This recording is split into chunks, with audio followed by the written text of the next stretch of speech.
अस्सलाम वालेकुम। दुरूद शरीफ पढ़ लें।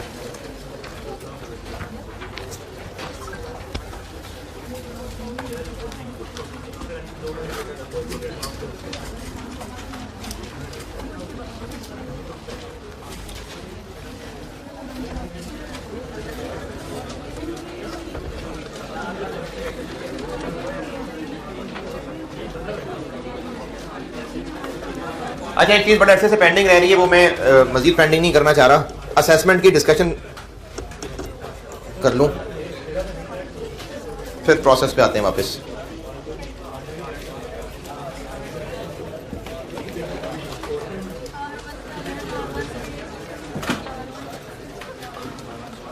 नहीं चला, चल गया।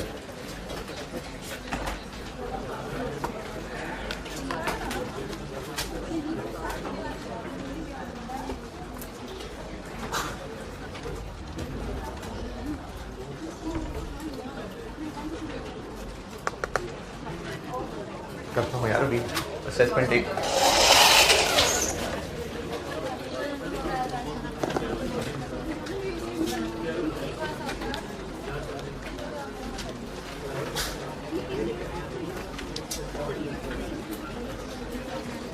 असेसमेंट का पहला क्वेश्चन, एक वर्कर की एक वीक की परफॉर्मेंस दी हुई है, 8 हैं यूनिट प्रोड्यूस्ड हैं। इसमें बस एक पॉइंट मैंने एक चीज़ ये डाली थी कि एक तो ये अंग्रेजी एक डिफरेंट चीज़ थी, टाइम एंड हाफ, और उसके अलावा ये जो ट्रेनिंग है ये इसने एक नया पॉइंट डाला था। स्टैंडर्ड प्रोडक्शन पर आर इज 4 यूनिट्स, ये बोनस कैलकुलेशन के लिए। स्टैंडर्ड प्रोडक्शन पर आर ये बोनस कैलकुलेशन के लिए। नॉर्मल वर्किंग आवर्स 8 घंटे हैं, लेकिन वो 8 से ऊपर कर रहा है। बेसिक वेज रेट 200 है। Overtime is paid at time and half का मतलब ये है टाइम गुना, जैसे 2 टाइम्स 2 गुना, 3 टाइम्स 3 गुना, तो टाइम एंड हाफ का मतलब है 1.5 गुना, यानी 1.5 टाइम्स। इसको परसेंटेज में बोलेंगे तो बोलेंगे बेसिक प्लस 50%, 1.5 गुना बेसिक प्लस 50%, तो ये 1.5 गुना है। टाइम एंड हाफ 1.5 गुना को कहते हैं। यहाँ पर टाइम से मुराद वो गुना है, 2 टाइम्स 3 टाइम्स, तो टाइम एंड हाफ यानी 1.5 टाइम्स। तो अगर बेसिक रेट 200 है तो ओवर टाइम का रेट है बेसिक प्लस 50%। अच्छा, आप लोगों ने तो खैर बार बार नहीं पूछे, लेकिन ऑनलाइन में मैसेज बार बार आए, तो मैंने आपको पहले दिन ही कहा था कि ओवर टाइम कैलकुलेट करने के 2 तरीके हैं। आप लोग फिर भी बार बार पूछा करेंगे। एक तरीका ये है कि अगर जैसे मंगल का दिन है, मंगल को कितने घंटे काम किया उसने? 10.5। इनमें जो नॉर्मल टाइम है ऑफिस टाइम वो 8 है। फिर उसके अलावा उसने एक ट्रेनिंग में 1 घंटा लगाया, 1 hour each on Tuesday and Wednesday. जो ट्रेनिंग है ये ऊपर शामिल है, training hours are included in aforementioned hours. Time spent in training is paid at 120% of basic wage rate, यानी इस 1 घंटे का रेट होता है बेसिक प्लस 20%। इन 10.5 में से ट्रेनिंग का एक नॉर्मल 8, बाकी कितने रह गए? इस पे रेट होता है बेसिक प्लस 50%, और इस पे तो 200 रुपये का रेट। ये पहले इस तरह का ये ब्रेकअप देख लें। ये इस अंग्रेजी का मतलब कि जो ओवर टाइम के आवर्स हैं उन पे उस 1 घंटे पे ये रेट है। 10.5 में से ये जो ट्रेनिंग में वो बैठा था ये 1 घंटा उसका है, तो बाकी 9.5 रह गए। अब वो एक नॉर्मल सवाल है, 10.5 घंटे में 1 घंटा ट्रेनिंग का है, कोई वर्कशॉप अटेंड कर रहा था, उसमें उसने 1 घंटा बैठ कर टाइम लगाया था, ये अलहदा पैसे पे होंगे। बाकी अब ये 9.5 घंटे एक नॉर्मल सवाल बन गया, जिसमें घड़ी के जो नॉर्मल आवर्स हैं वो, और ओवर टाइम 1.5। अब इसको कैलकुलेट करने के 2 तरीके हैं। एक कि आप पूरे 10.5 घंटे पे 200 लगा लें, इस 1.5 घंटे पे जो ऊपर वाला 50 है वो लगा लें, और इस 1 घंटे पे जो ऊपर वाला 20% है ये लगा लें। एक ये तरीका है। एक तरीका ये है कि 8 के ऊपर 200 लगाएं, 1.5 पे 300 लगाएं, और 1 पे 240। ये 2 तरीके हैं, दोनों ठीक है। ये गलत कर दिया था नहीं तो आपने पूछा नहीं कि अच्छा चलें, मैं माजरत चाहता हूँ टीए की तरफ। हैं जी, इन दो कैलकुलेशंस का आंसर सेम आएगा। इसमें पूरे टोटल पे बेसिक रेट लगाया और जो उससे ऊपर एक्स्ट्रा है वो प्रीमियम के नाम से लगाया, या फिर 8 पे ये रेट लगाएं, 1.5 पे ये रेट लगाएं, 1 पे ये रेट लगाएं। ये क्वेश्चन नंबर 1। इसमें जिन्होंने कुछ क्वेश्चन 1 में पूछना है तो और पूछें जी। यार उधर वो वीडियो में ले आए कैमरा। हाँ जी,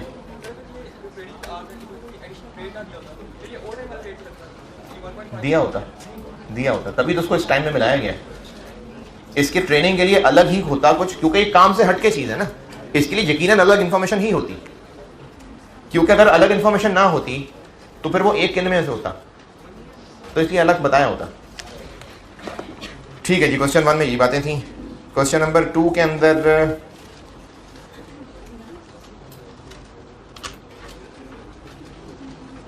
अच्छा हाँ, क्वेश्चन 1 में एक और बात, अब जब हम बोनस कैलकुलेट करेंगे तो बोनस का ताल्लुक होता है जिस टाइम में उसने काम प्रोडक्शन की है, तो ट्रेनिंग में तो प्रोडक्शन नहीं है ना, इसलिए ट्रेनिंग निकाल के बाकी टाइम पीरियड है वो बोनस के अंदर आएगा।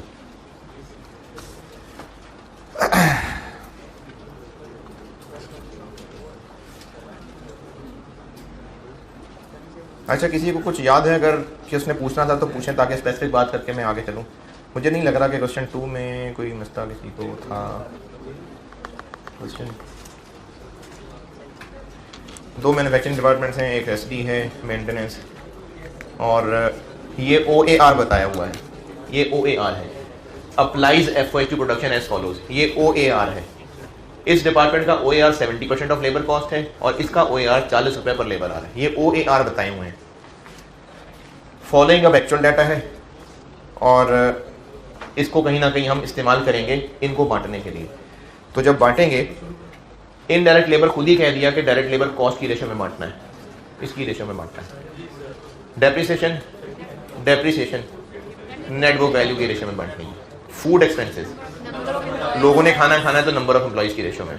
फैक्ट्री बिल्डिंग के एक्सपेंसेस, बिल्डिंग के जो भी एक्सपेंसेस होते हैं वो फ्लोर एरिया के ऊपर होते हैं।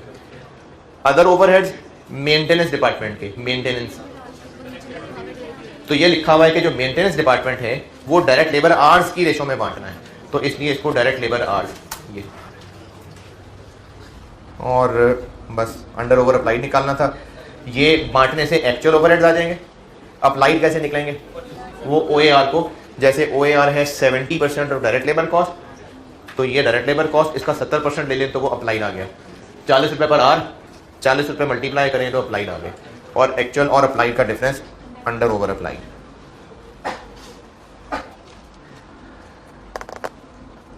क्वेश्चन नंबर 3, इसमें OAR कैलकुलेट करना था और ये बजटेड इंफॉर्मेशन है, तो बिल्डिंग की डेप्रिसिएशन एरिया के हिसाब से बांट दी, मशीनरी की डेप्रिसिएशन मशीन आवर्स के हिसाब से बांट दी, इनडायरेक्ट लेबर ऑलरेडी बांट के दी हुई है, बिल्डिंग की इंश्योरेंस, बिल्डिंग का खर्चा एरिया के हिसाब से, power kilowatt hours, general lighting पंखे लाइटें लाइट पॉइंट्स के हिसाब से, प्लांट एंड मशीनरी की रिपेयर्स मशीन आवर्स के हिसाब से। यहाँ से निकलेंगे OAR, इसके लिए लेबर आवर्स बेस है, लेबर आवर्स यहाँ से निकलेंगे। ये आपको कॉस्ट दी हुई है 800 रुपये पर आवर, ये पहले भी एक सवाल में था। इसको 800 से डिवाइड करेंगे तो लेबर आवर्स आएंगे, तो ये लेबर आवर्स बेस इस्तेमाल होगी, लेबर आवर्स बेस इस्तेमाल होगी। मशीन आवर्स, ये मशीन आवर्स नहीं। तो इसमें ये एक पॉइंट था कि आपको बजट, ये बजटेड डाटा है ना, आपको बजटेड लेबर आवर्स नहीं दिए हुए, कॉस्ट दी हुई है, तो 800 रुपये से डिवाइड करेंगे तो आवर्स आ जाएंगे और वो लेबर आवर्स निकल आएंगे, बजटेड लेबर आवर्स। क्या 45 मिलियन डिवाइडेड बाय 800, नहीं कैलकुलेटर पे कह रहे हैं 45 मिलियन रुपए डिवाइडेड बाय 800, ये आ जाएंगे लेबर आवर्स, वो होंगे base, direct labour hours base है। इसी तरह से 24 मिलियन रुपीस डिवाइडेड बाय 800 रुपए, ये आ जाएंगे बजटेड लेबर आवर्स, वो होंगे बेस के तौर पर यूज। और ये वो बांटने का तरीका था सेकेंडरी पोर्शन में, और एक्चुअल ओवरहेड्स बता दिए नहीं, अंडर ओवर अप्लाइड है, under over applied, actual overheads तक पहुंचना। OAR निकला। अब पार्ट बी में आप OAR से अप्लाइड निकाल सकते हैं और अंडर ओवर अप्लाइड बताएं, तो अप्लाइड और अंडर ओवर अप्लाइड से फिर एक्चुअल निकलेंगे। ये इस सवाल में पूछना था। ठीक है जी, ये असेसमेंट है जी।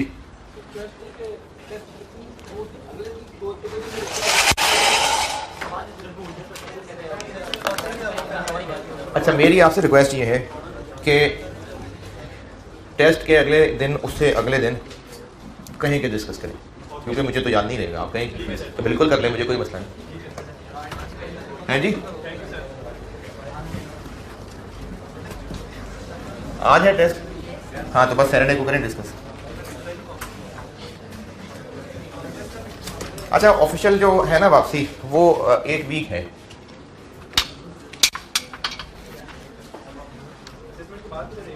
हैं? असेसमेंट वापस नहीं मिली तो वो आज मिल जाएगा ना। चलें, अब तो ये आने वाले टेस्ट के लिए ना क्या 2 दिन बाद डिस्कस करें, ये तो वापस ले लें। तो कल सवाल दिया था मैंने स्प्रिंग 19 और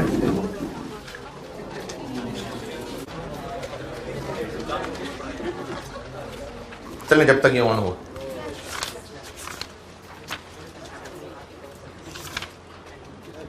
झगड़े पे बात ये मैंने सुनाई थी कि हक पे होते हुए भी झगड़ा नहीं, ये शायद उस दिन किसी बात के बीच में जिक्र आ गया था।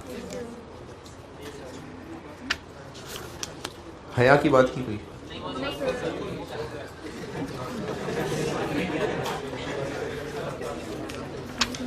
चलें हया पे सुनने बात।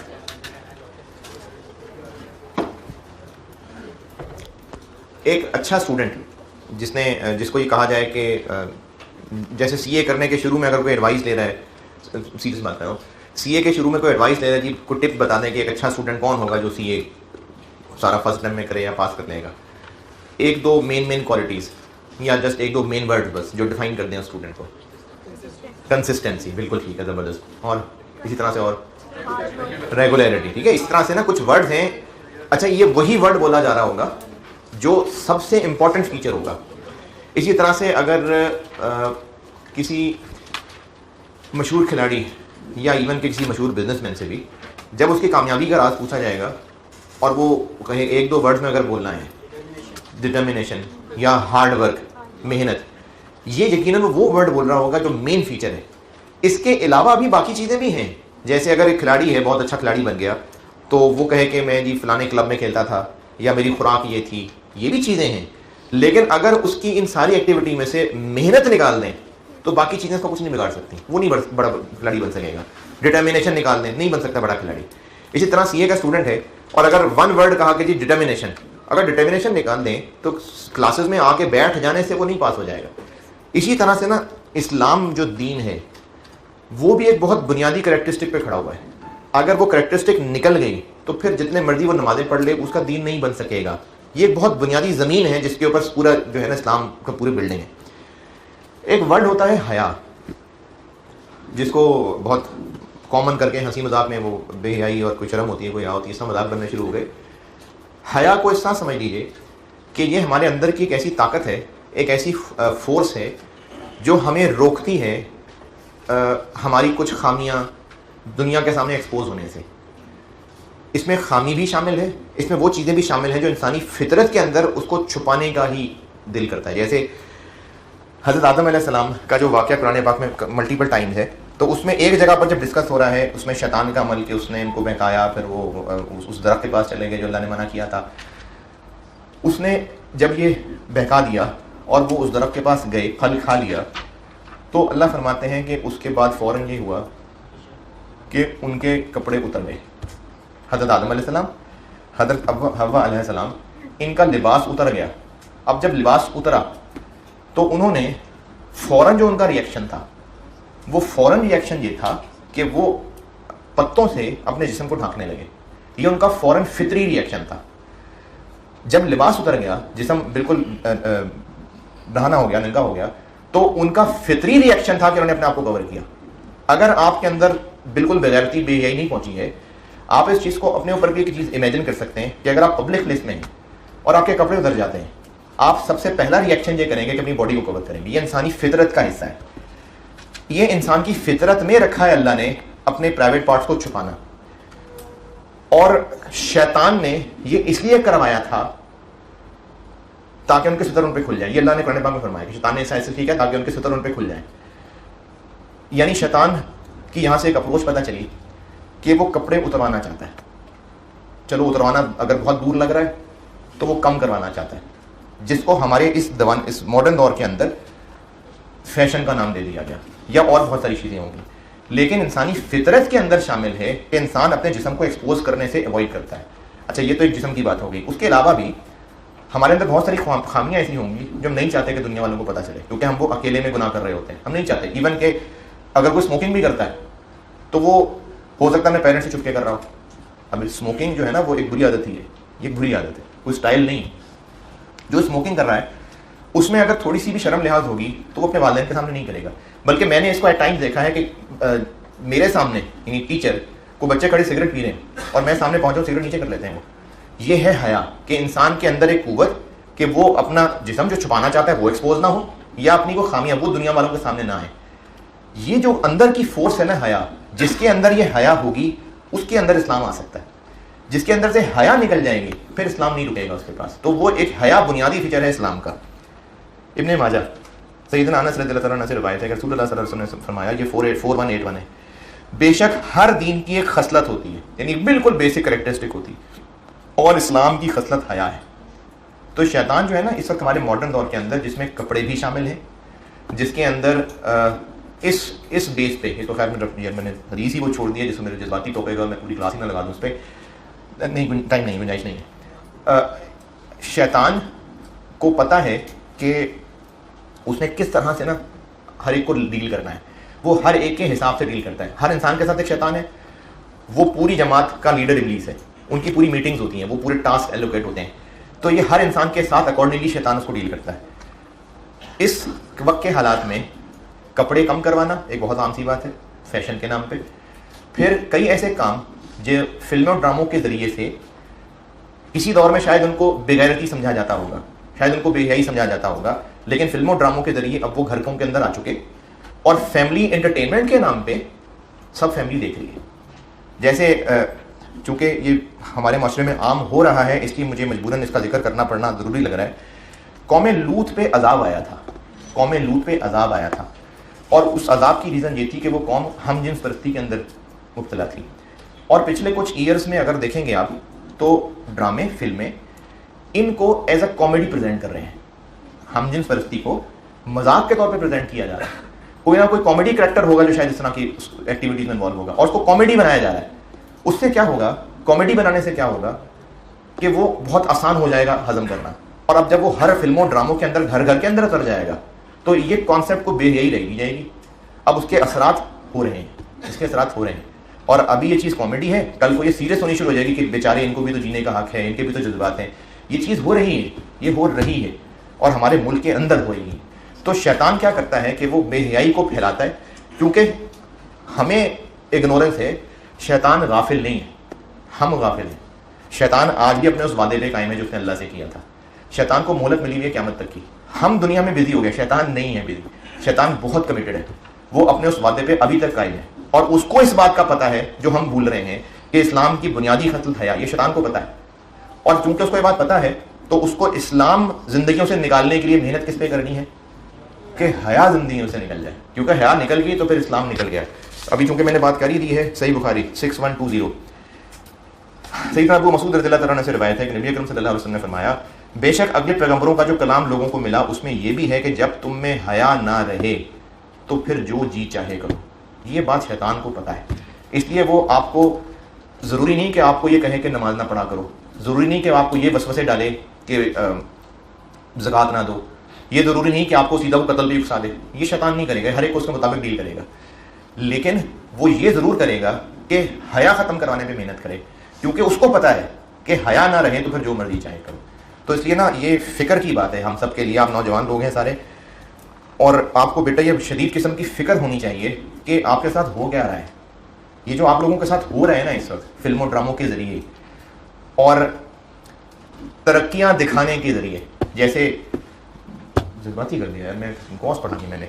आप लोग ये देखेंगे कि जब आप आर्टिकल्स में पहुँचेंगे, जब आप कॉर्पोरेट सेक्टर के अंदर जाएंगे, आपको ये खुद बात रियलाइज़ हो जाएगी कि वो इदारे जहाँ पर ख़वातीन भी मौजूद हैं, काम कर रही हैं, अगर उस इदारे को चॉइस मिले, अच्छा एक्सेप्शंस आर देयर, जो मैं बात कर रहा हूँ ना एक्सेप्शंस हैं, लेकिन मैं एक जनरल बात कर रहा हूँ, अगर उस इदारे को ये चॉइस मिले कि वो खातून जो पूरी तरह से कवर्ड है लेकिन इंतहाई टैलेंटेड है, और आपको जो दीन इस्लाम है वो रोकता नहीं है इन चीज़ों से कि अगर औरत काम मजबूरियाँ हैं, घर की मजबूरियाँ करना चाहती है, काम कर ले, घर की मजबूरियाँ, बुनियादी जिम्मेदारी अल्लाह ने मर्द की लगाई है, जिम्मेदारी मर्द की है, बॉलिंग करना, बैट्समैन को आउट करना जिम्मेदारी बॉलर की है, लेकिन अगर बॉलर इंजर हो गया है और बाबर आजम को खुद बॉलिंग करने आना पड़ता है तो आ जाए, मना तो नहीं है, आ जाए।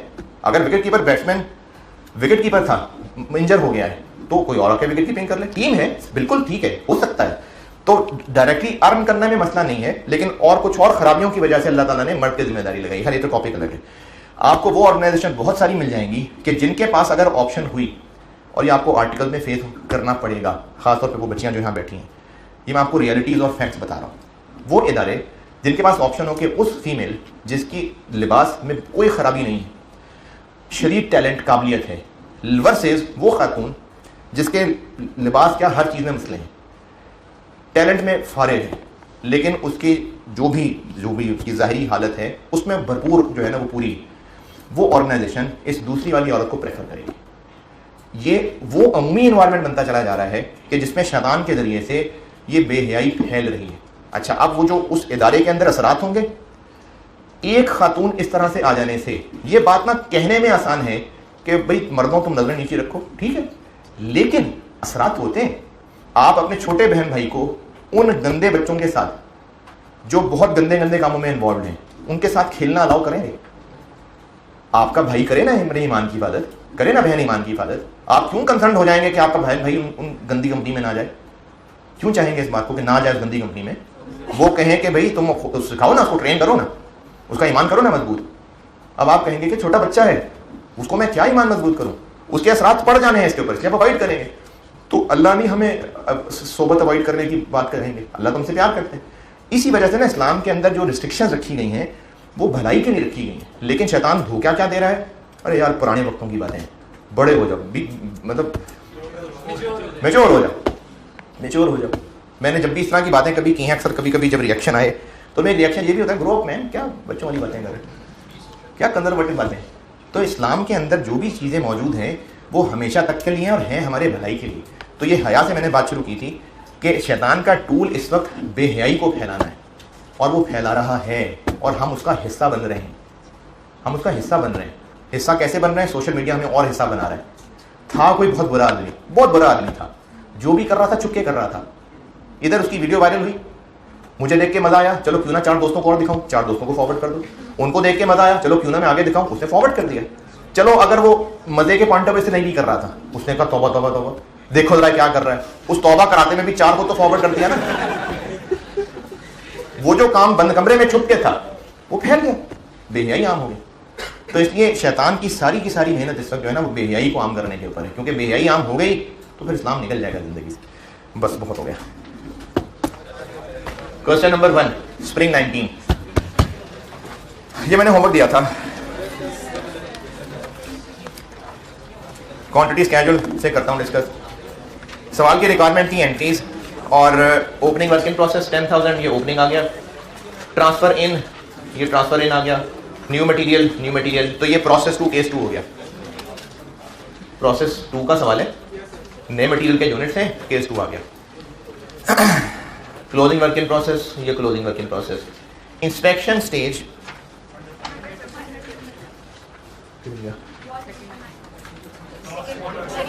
Loss is determined at completion of the process, का मतलब इंस्पेक्शन स्टेज 100% है, और मटेरियल नए वाले are added at start of process, तो मटेरियल पहले ऐड हो जाता है, इंस्पेक्शन बाद में, तो लॉसेज आफ्टर न्यू मटेरियल वाला सवाल। इंस्पेक्शन स्टेज हो गई 100%, इसलिए ओपनिंग अब आके इंस्पेक्ट होंगे, ट्रांसफर इन होंगे होंगे, न्यू मटेरियल भी इंस्पेक्ट हुआ है और क्लोजिंग इंस्पेक्ट नहीं हुआ है, तो यही इंस्पेक्टेड बन गए। इनके ऊपर 5% ये नॉर्मल आ गया। अब नॉर्मल वाला इसमें एक पॉइंट अच्छा था वो बताता हूं।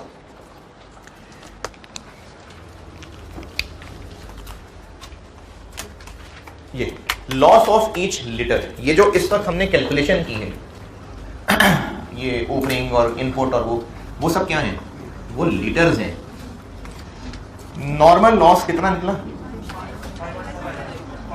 5.1, ये 5.25 क्या है, litres. Each litre results in a solid waste of 0.75 kg। इसकी मिसाल ऐसे समझें कि जब वो दूध उबालते हुए फट जाता था ना, पता नहीं फटता था कि खराब होता था, तो अम्मी ना उसका कुछ खोया बनाती थी, मुझे बड़ा पसंद था खोया। अब वो जो 1 लीटर दूध अगर खराब हुआ तो उसे 1 किलो खोया बन जाएगा, नहीं वो कम होगा। तो लीटर को पका के कुछ ना कुछ किसी प्रोसेस में डाल के उससे एक सॉलिड चीज तैयार होती है जो कि 0.75 kg की होती है, और वो 0.75 kg है जो इतने रुपए का बिकता है। सॉलिड वेस्ट 170 पर kg का बिकता है। During the month 6000 kg waste, 6000 litre नहीं 6000 kg वेस्ट है जो हुआ, यानी एक्चुअल लॉस कितना है, एक्चुअल लॉस है 6000 kg। अब ये kg कैसे बना होगा, कुछ लीटर होंगे उनसे इतना kg बना होगा, इसे डिवाइड करेंगे तो ये 8000 आ जाएगा। तो एक्चुअल लॉस है 8000 और नॉर्मल माइनस करेंगे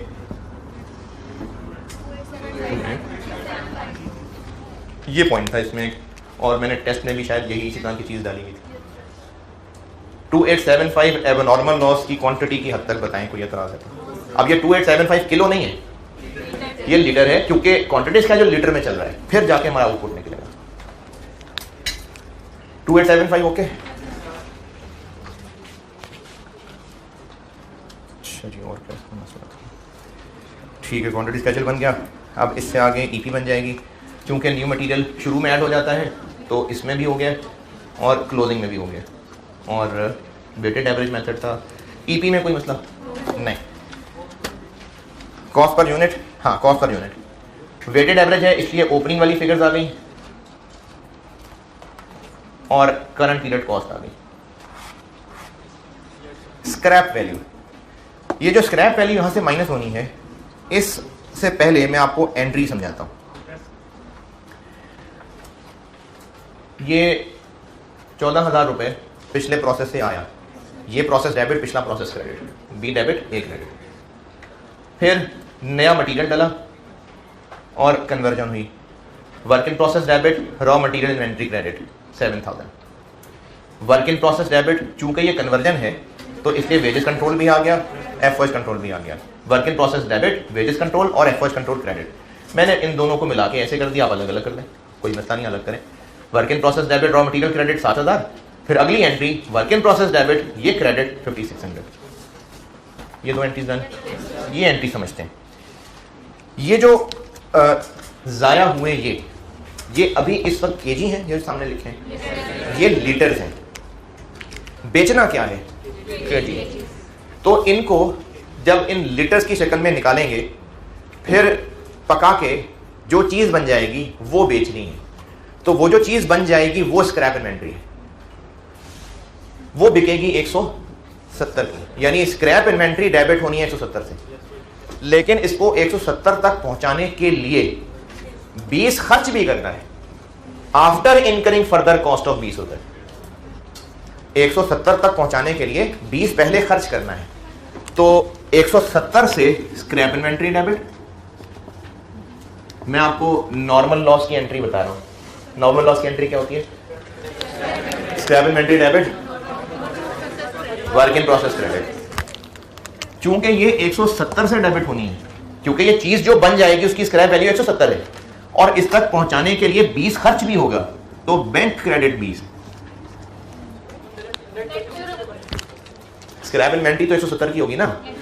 देखें, स्क्रैप इन्वेंट्री जो 170 की बेचनी है, स्क्रैप वैल्यू 170 है, स्क्रैप वैल्यू 170 है, तो वो 170 की बेचनी है, इसलिए स्क्रैप इन्वेंट्री 170 के ऊपर डेबिट होगी। लेकिन 170 तक पहुंचाने के लिए 20 खर्च भी होगा, तो वो बैंक क्रेडिट होगा। अब इस एंट्री से पता चल रहा है कि वर्क इन प्रोसेस में क्रेडिट होने के लिए है ही 150। बैंक क्रेडिट अगर करना तो इसके लिए बचा ही 150 है। ये चीज हम 170 की कह के डेबिट कर रहे हैं कि ये हमारी स्क्रैप इन्वेंट्री है, तो 170 तक बाद में आएगी, पहले 20 खर्च होगा, तो ये 20 क्रेडिट होगा, तो फिर ये जाके 170 की चीज बन रही है। इसलिए इस एंट्री के अंदर क्रेडिट की जगह बची ही 150 की, और वर्क इन प्रोसेस क्रेडिट का मतलब है वर्क इन प्रोसेस में से लेस, इसलिए ये लेस करते हुए 170 नहीं 150 से लेस किया।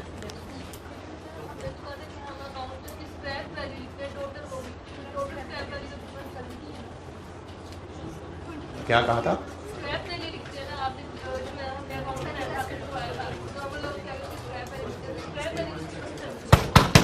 अच्छा, जब आपको कोई टॉपिक पढ़ाया जाता है और उसके लिए टीचर आपको उसके नोट्स लिखवाते हैं, उसकी एंट्रीज बताते हैं, वो जो एंट्रीज होती है ना, वो नॉर्मल हालात की एंट्रीज होती हैं। और उन एंट्रीज का, जैसे बचपन में अगर पीपी प्रॉपर्टी प्लांट इक्विपमेंट पढ़ा, उसको एसेट खरीदना, उसकी डेप्रिसिएशन की एंट्री करना, ये सब नॉर्मल हालात की एंट्रीज थी, क्योंकि ये टॉपिक पढ़ाया जा रहा था। जो नोट्स बनाए गए होंगे वो नॉर्मल हालात की एंट्री से बना दिए गए। अगर नॉर्मल समझेंगे तो ही सवाल की कोई मुश्किलें आप हैंडल कर पाएंगे।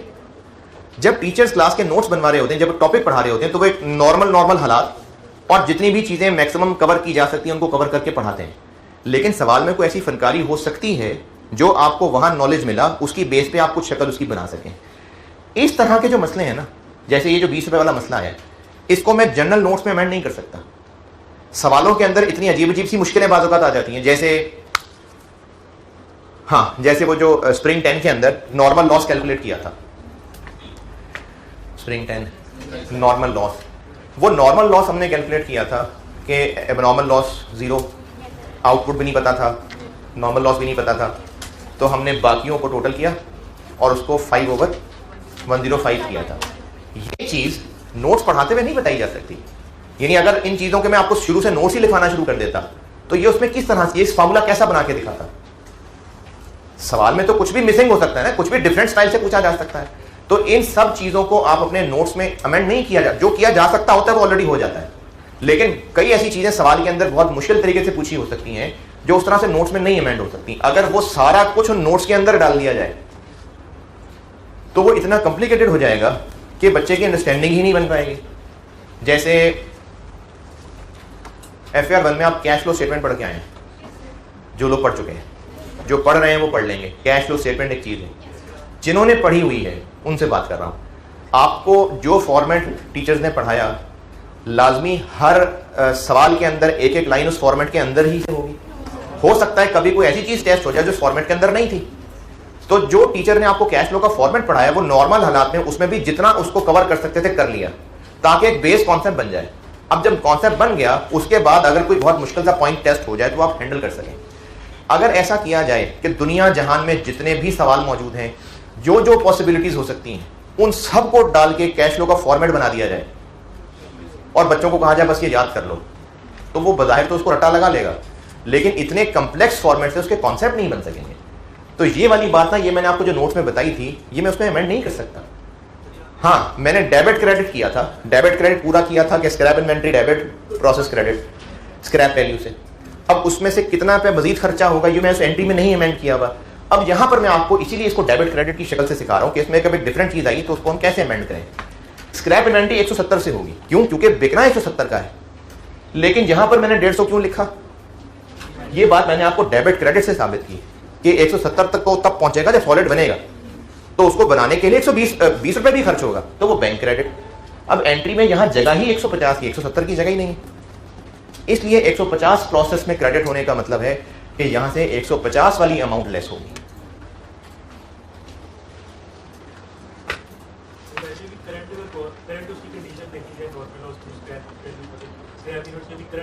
वो लीटर है।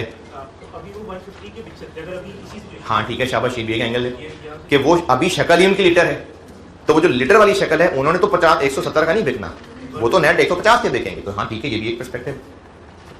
इसलिए यहां से 150 वाली चीज लेस हो रही है, लेकिन स्क्रैप इन्वेंट्री में 170 जा रहा है। ये इस एंट्री के अंदर किया हुआ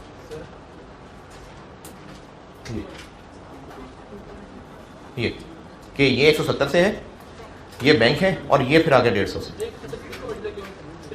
नॉर्मल लॉस है ना। देखें 170 क्या है रुपीस पर केजी। इसको आप 5125 लीटर से मल्टीप्लाई कर दें। ये बचपन में चीज सिखाई गई मैंने आपको, क्या मल्टीप्लाई डिवाइड करते हुए इसका हिसाब रखा गया। इस 170 पर केजी को 5125 लीटर से कर देंगे मल्टीप्लाई, फिर उसको पहले केजी बनाना पड़ेगा। तो 5125 लीटर से इतने केजी बनेंगे।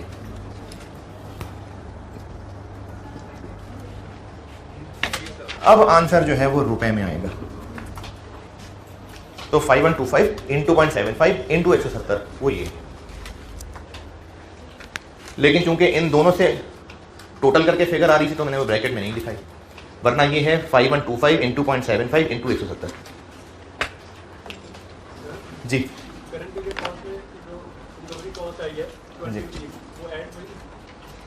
रिकवरी कॉस्ट, अच्छा बल्कि मैंने हाँ आपको ना ये भी एक चीज़ बचपन में बताई हुई है कि अगर बेचते हुए कुछ खर्चा होगा तो हमने उसको नेट करके रिकवरी वैल्यू बना के यहाँ से लेस करना है। तो ये चीज़ तो मैंने पहले भी बताई हुई है।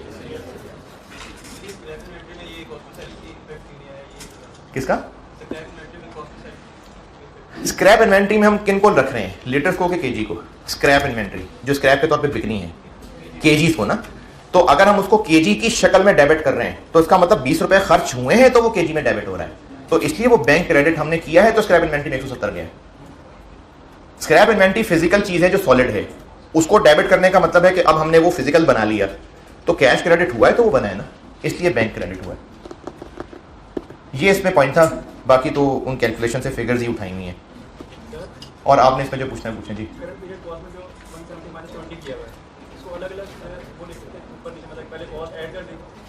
यानी 20 ऐड कर दें और 170 लेस कर दें, कर दें। लेकिन फिर इस डेटा से एंट्री बनाते हुए गलती करोगे फिर।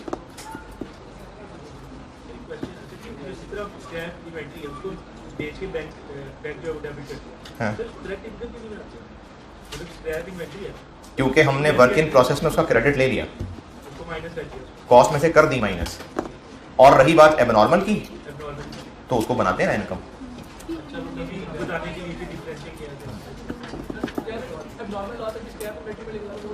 वो भी 170 पे लेके जा रहे हैं जी। जो एबनॉर्मल लॉस है 2875 के केजी बनाए इनटू 170, ये स्क्रैप इन्वेंट्री में चला गया। लेकिन ये स्क्रैप इन्वेंट्री में जाने के लिए फिर वही बात, 20 रुपए खर्च भी होंगे। वो जो मैंने वहां बताया है 20 क्रेडिट होगा तो 170 वहां डेबिट होगा। एबनॉर्मल लॉस अपनी पूरी कॉस्ट से क्रेडिट होगा, ये कॉस्ट हमने यहां निकाल ली। ये एंट्री में निकाली हुई, ये है ना यार, ये है ये एबनॉर्मल लॉस पूरा है ना एबनॉर्मल लॉस, तो ये उसकी कॉस्ट है, तो ये उसकी पूरी कॉस्ट से हमने इधर कर दिया क्रेडिट। एबनॉर्मल लॉस अपनी पूरी कॉस्ट से क्रेडिट। अच्छा ये कॉस्ट पर लीटर ही है, क्योंकि वो जो हमने पर यूनिट कॉस्ट निकाली है वही हमने कंप्लीटेड यूनिट्स, वही हमने क्लोजिंग वर्क इन प्रोसेस, तो वो लीटर्स हैं। जिन्होंने नहीं भी किया होता वो डिस्कशन सुन लिया करें, काम की होती है।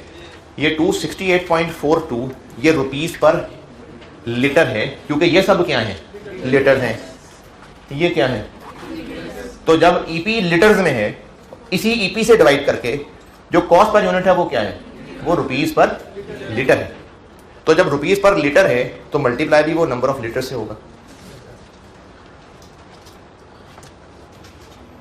लेकिन 170 क्या है रुपीस पर, तो इसलिए वो केजी से मल्टीप्लाई होगा। ये बात बहुत जरूरी बात है, ये आगे कॉस्ट में बहुत ज्यादा आने वाली है डिसीजन मेकिंग के अंदर। इसको लिफ्ट कराएं कि क्या चीज है वो किससे मल्टीप्लाई होनी है, इस चीज को इंपॉर्टेंट समझें। ये रुपीस पर केजी है, ये लीटर से नहीं हो सकता मल्टीप्लाई, इसको केजी से मल्टीप्लाई करना पड़ेगा। ये केजी बनाए हैं, फिर ये 170 मल्टीप्लाई होगा। ये इसी चीज के ऊपर यहाँ इस्तेमाल किया है। ये पर लीटर है, इसलिए सिंपली पर नंबर ऑफ लीटर से मल्टीप्लाई कर दिया। जबकि 170 पर केजी है, इसलिए इससे मल्टीप्लाई किया।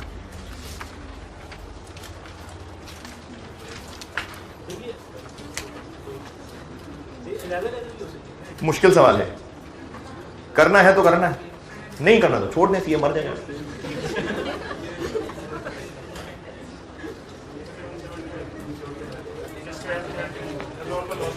नॉर्मल लॉस वाली एंट्री दोबारा समझ लें भाई।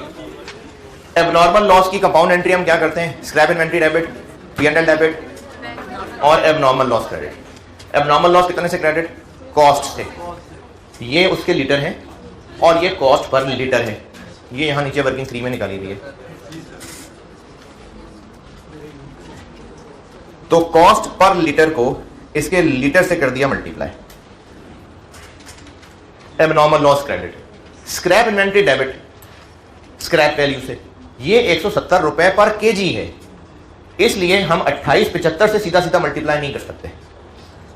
2875 के पहले किलो बनाने पड़ेंगे हैं, क्योंकि स्क्रैप इन्वेंट्री तो 170 ही की स्क्रैप पे बिक रही है ना।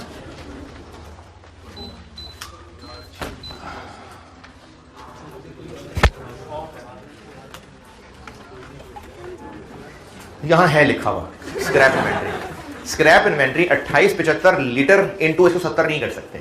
उस 2875 को पहले किलो बनाने पड़ेंगे, फिर 170 से मल्टीप्लाई करना पड़ेगा। अब रही बात कि 170 से क्यों कि 150 से क्यों नहीं? क्योंकि वो जो इन्वेंट्री है खराब, वो बिकनी 170 की है, तो इसलिए कोई 170 के ऊपर इन्वेंट्री कहेंगे। लेकिन 20 लगेगा तो 170 बनेगा, इसलिए साथ बैंक क्रेडिट है 20 रुपए, और वो 20 रुपए भी पर केजी है, इसलिए 2875 इंटू 0.75 इंटू 20 रुपए।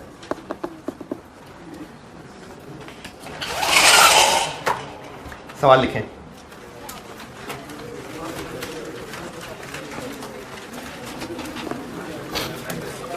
कल वाला ही 16 लाख, कल वाले यूनिट्स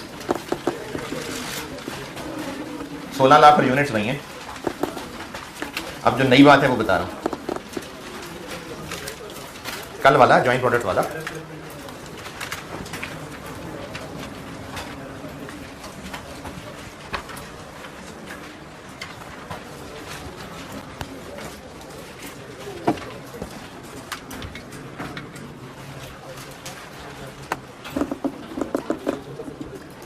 कल वाला सवाल 16 lakh joint cost of completed units और आउटपुट ए का कितना 3000 यूनिट्स और बी 5000 यूनिट्स। ये इतना लिखें, फिर एक्स्ट्रा नई बात बताता हूँ।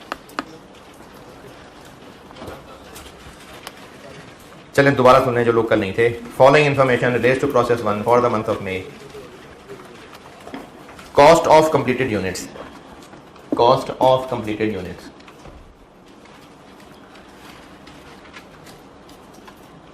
16 lakh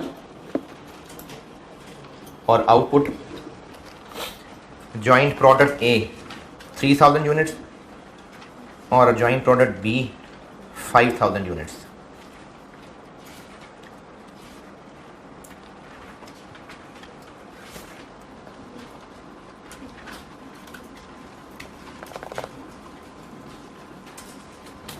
Product A is sold. Product A is sold at a price of 380, 380 after incurring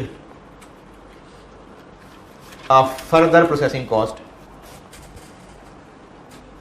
Repeat कर रहा हूँ, product A is sold at a price of 380 rupees 380 after incurring a further processing cost of 40 रुपए per unit, rupees 40।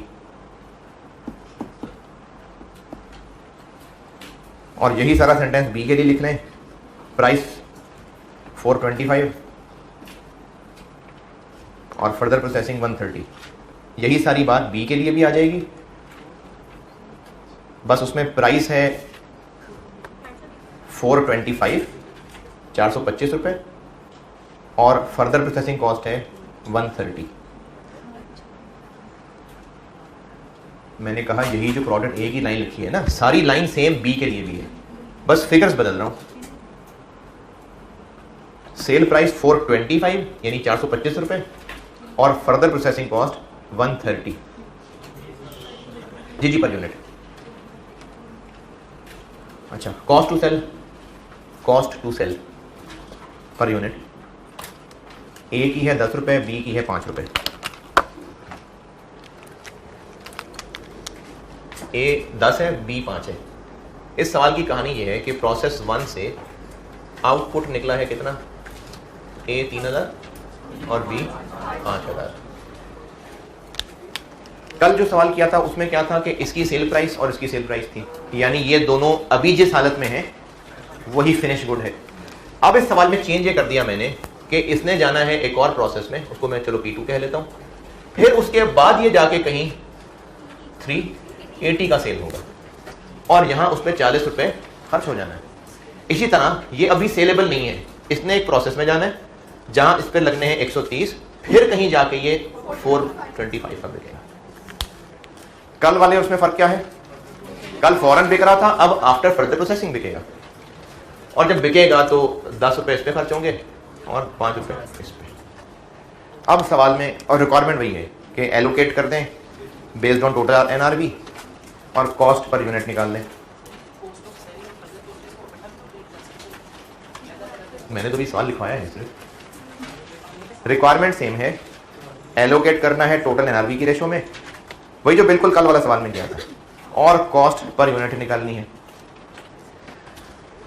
NRV का concept क्या है कि जो अभी चीज जहां जिस हालत में है, अब से ऑनवर्ड बेचेंगे तो नेट क्या जनरेट होगा। अभी इस वक्त हम सारा जो सवाल सॉल्व कर रहे हैं वो यहां खड़े हुए सवाल सॉल्व कर रहे हैं, या यहां ये ज्वाइंट प्रोडक्ट है। अभी इस वक्त इनकी जो हैसियत है, ए बिकेगा तो नेट क्या जनरेट करेगा, 380 माइनस 10 बस माइनस 40 भी, क्योंकि ये खर्च होगा तो जाके ये मिलेगा। तो इसलिए अब फर्क ये पड़ जाएगा कि NRV निकालते हुए ये भी माइनस हो जाएगा, क्योंकि लॉजिक यही है कि जहां ये मौजूद है यहां से अब से ऑनवर्ड नेट क्या जनरेट करेंगे। तो इसलिए सवाल जो कल किया था बिल्कुल वैसे ही होगा, बस ये NRV में एक नई चीज आ गई। प्रोडक्ट्स हैं ए और बी, टोटल NRV हो गई 3000 into 380 minus 10 minus 40, 5000 into 425 minus 5 minus 130, 99 जी 145 0। इस रेशो में बांटना है 2440, इस रेशो में बांटना है अब 16 लाख।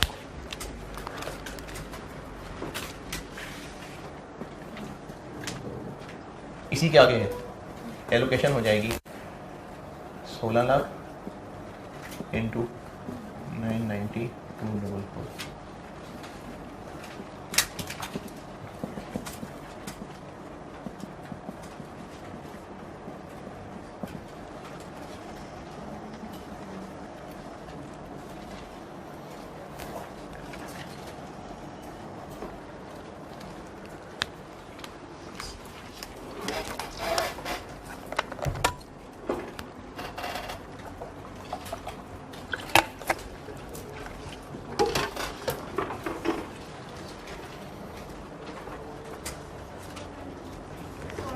जी 649 18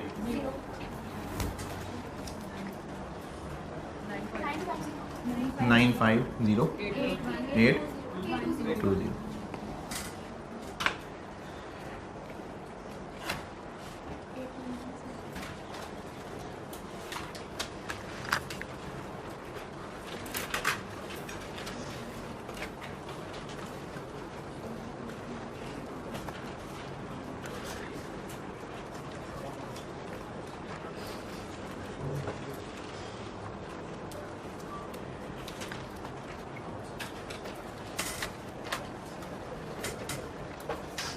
ये 16 लाख के टुकड़े हो गए। और दूसरी रिक्वायरमेंट क्या थी, कॉस्ट पर यूनिट। तो ए कॉस्ट किया है 649180 डिवाइडेड बाय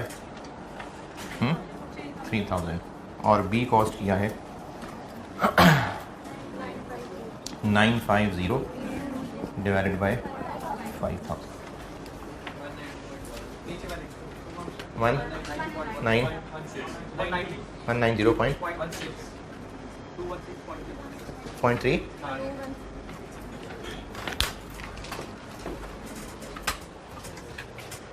तो जॉइंट प्रोडक्ट में कॉस्ट ऑफ कंप्लीटेड यूनिट्स बांटना ये पहला और मेन काम है। बाकी आगे आसान है। मेन चीज इसमें ये थी कि इस कॉस्ट को बांटना कैसे, तो उसके लिए सवाल जो पहले सीखा था हो सकता है सब वही सब दोबारा हो रहा हो, यानी पहले कॉस्ट ऑफ कंप्लीटेड यूनिट्स निकलेगी, उसके बाद फिर उसको ऐसे बांटेंगे।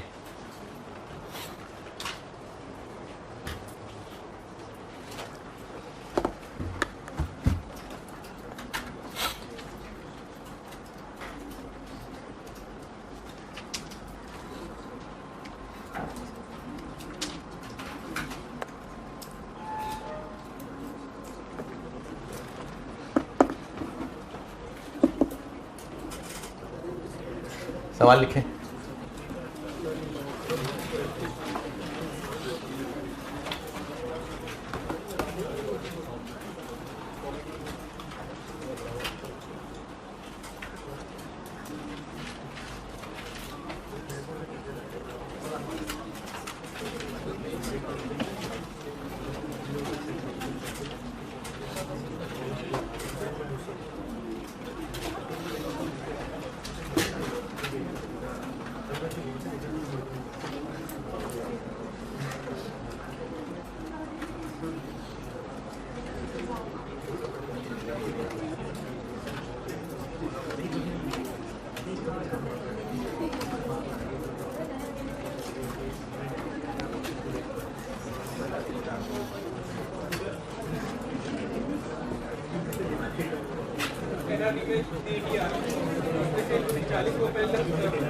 नहीं लगा नहीं है,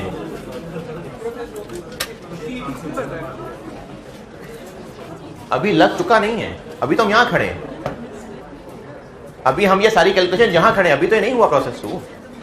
जब होगा तो 40 रुपए लग के ये ए प्लस बन जाएगा, फिर वो इतने का बिकेगा। अभी 40 खर्च नहीं हुआ है। सवाल लिखें।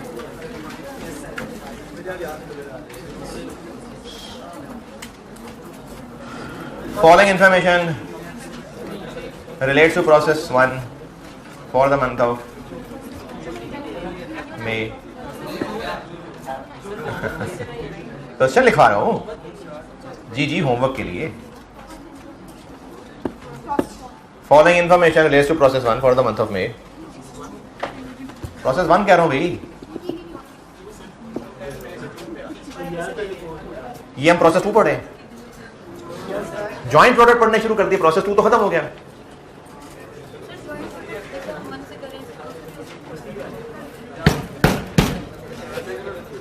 ये जो जॉइंट प्रोडक्ट पढ़ाए हैं अब, तो ये कोई प्रोसेस 2 तो नहीं पढ़ा रहा। अच्छा, ये जो अभी मैं सवाल लिखवा रहा हूं ये है प्रोसेस 1 का होमवर्क है ये, और उसमें जॉइंट प्रोडक्ट डालूंगा। तो अब ये जॉइंट प्रोडक्ट प्रोसेस 2 के साथ भी टेस्ट हो सकते हैं, यानी एक प्रोसेस 2 का सवाल हो और उसमें कॉस्ट ऑफ कंप्लीटेड यूनिट्स निकालनी हो पहले, और फिर उसको ऐसे तोड़ना हो, तो इसमें भी टेस्ट हो सकता है। नहीं 24 का होगा maximum. Following information raise to process 1 for the month of May. अब उस फॉलोइंग इंफॉर्मेशन में ओपनिंग वर्क इन प्रोसेस लिखें। Opening work in process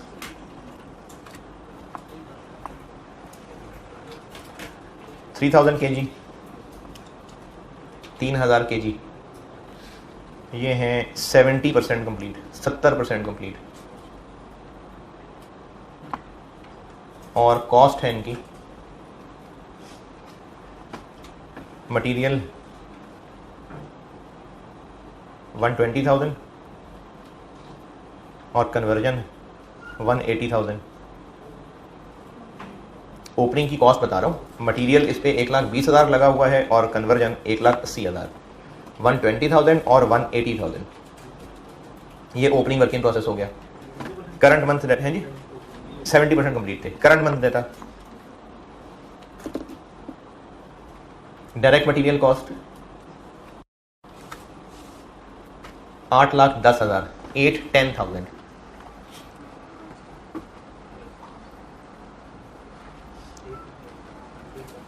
$8,10,000, 8,10,000।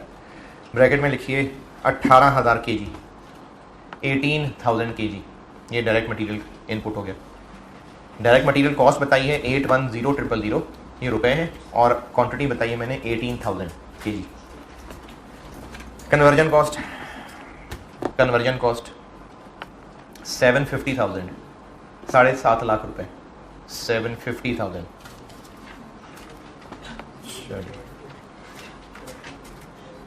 Inspection stage 40%, 40%। Normal loss 5% of input, 5% of input.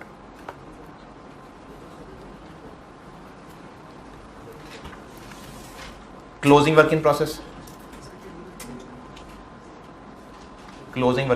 हाँ जी इंस्पेक्टेड यूनिट्स पे लगेगा। Closing work in process 2400 kg, 2400 kg, और ये है 75% complete, 75% complete. Actual loss 1100 kilo, 1100 kg।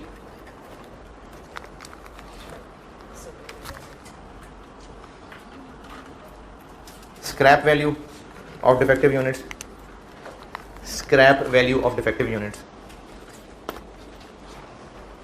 10 रुपए पर केजी, ₹10 पर केजी।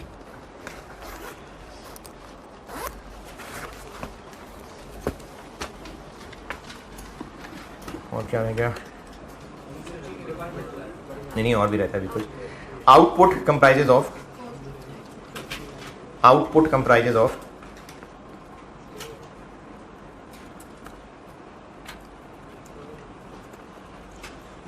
60% प्रोडक्ट ए और 40% product B.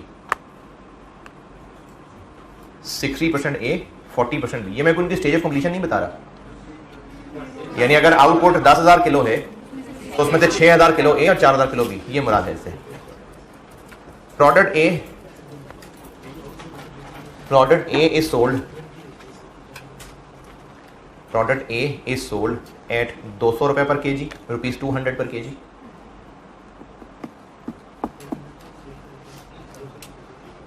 And product B is sold, जी मैंने ए बताया है 200 रुपए पर केजी, और बी की सेल प्राइस बता रहा हूं 400 पर केजी, 400 पर KG, after incurring a further processing cost